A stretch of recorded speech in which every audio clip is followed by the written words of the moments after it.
We're gonna start in the Pac-12. They've got the most games scheduled.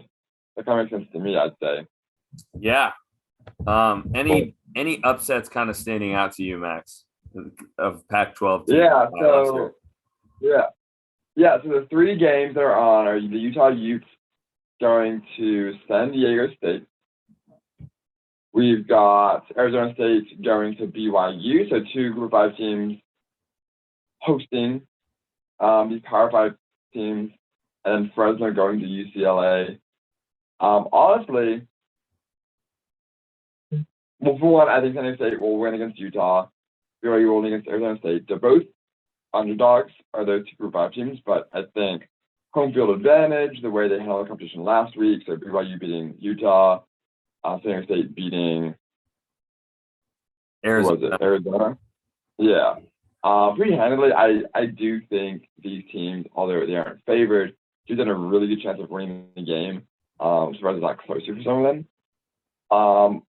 For Fresno State, I mean, this is a team that's, I think, playing a lot better than I expected. I thought they were always going to be really good offensively, have really good years here and there, and had a good one last year, so I thought, maybe they'd a little bit on the back burner this season, but, held close to Oregon in Eugene, throttled Cal Poly.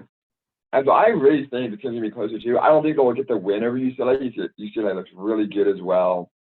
But I think the one kind of caveat is the Fresno State defense.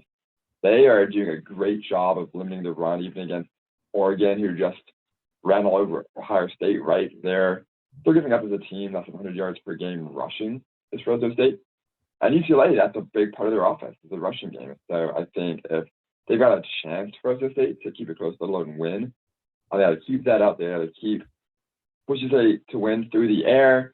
I don't think Dorian Thompson-Robinson is that great of a passer, at least in the past. I've not seen him much this year. So I think they totally got a shot. I don't think it'll quite happen, but definitely have a shot out there if they he's playing good defense on the run and force UCLA to win through the air.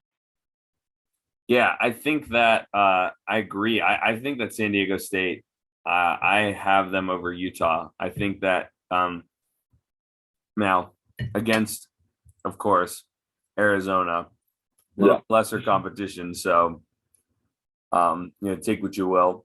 But, I mean, they still ran the ball extremely well. I think they ran for about 270 yards, 5 yards a carry.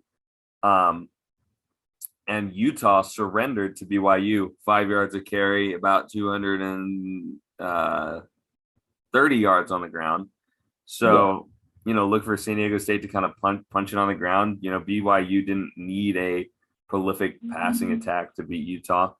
So, Utah did run the ball really well. They did, you could definitely point to the two turnovers as being super costly to their loss because they were able to get good, efficient ground game going as well. But, yeah, I don't know. I think San Diego State at home is going to get it done. I think that BYU is going to get it done. I think that Arizona State's a little bit overinflated. Yeah. They've kind of been playing pretty well. But I think they're just kind of a wild card. Jaden Daniels only has 300 yards in 2 games against much lesser competition as well. He's also their leading rusher. I think that if BYU figures out the way to shut him down, they're going to, at home again. I think a home field was a big reason of why they won this past week against Utah.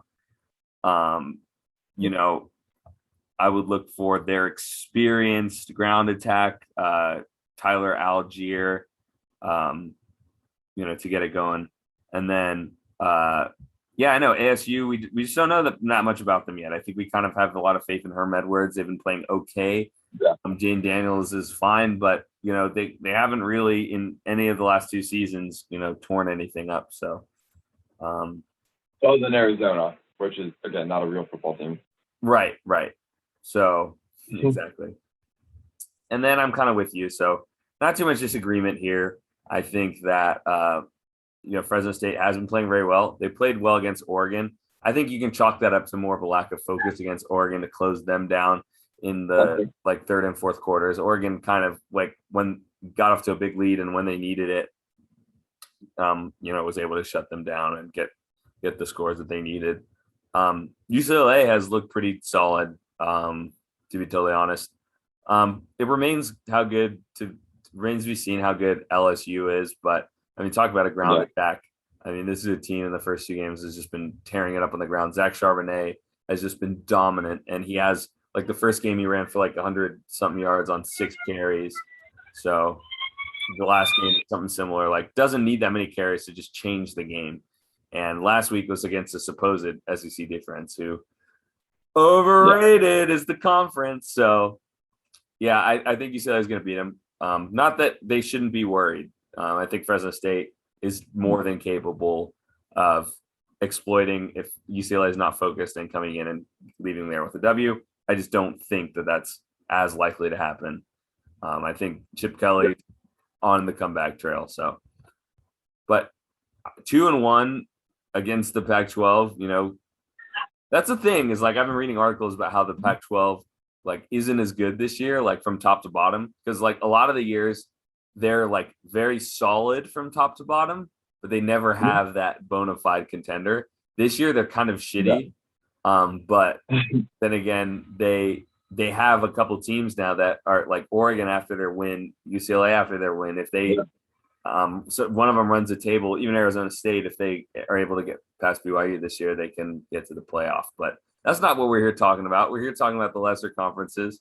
So I just kind of think it's interesting how that works. It's really about the top of your conference. So maybe that's more to keep in mind for like the littler conferences. Just don't worry about the rest of your teams being crappy. Just set them up for being sacrificial lambs. I mean, the Fun Belt, right? Like it's 3 teams. I don't know the rest of the Fun Belt besides Coastal Louisiana, and App State, and App State, Good Garden, So I actually figured, and then those eventually, but it's all about those big dogs. That's how all the conferences seem to work. Like no things about Minnesota or really Indiana, which you put in the Big Ten.